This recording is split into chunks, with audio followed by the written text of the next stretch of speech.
খাগড়াছড়ির লক্ষ্মীছড়ি উপজেলার বাইন্যাছোলা এলাকায় সেনাবাহিনীর অভিযানে আনুমানিক 15 লাখ টাকা মূল্যের অবৈধ গোলকাঠ ও বাঁশ জব্দ করা হয়েছে।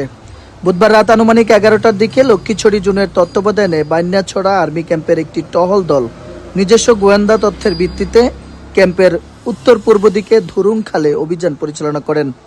অভিযানে মালিকবিহীন অবস্থায় পাচারের উদ্দেশ্যে মজুত করা বিভিন্ন প্রজাতির 250 পিস গোলকাঠ ও 400টি বাঁশ জব্দ করা হয়। জব্দকৃত কাঠ ও বাঁশের সিজার মূল্য আনুমানিক 15 থেকে 16 লাখ টাকা বলে জানা গেছে। পরবর্তীতে প্রয়োজনীয় আইনানুগ ব্যবস্থা গ্রহণের জন্য জব্দকৃত কাঠ ও বাঁশ চট্টগ্রাম উত্তর বন বিভাগে সংশ্লিষ্ট ফরেস্টের কাছে হস্তান্তর করা হয়।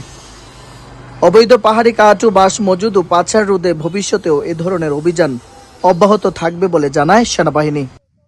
মোহাম্মদ রবিউল হোসেন, বৈশাখী সংবাদ।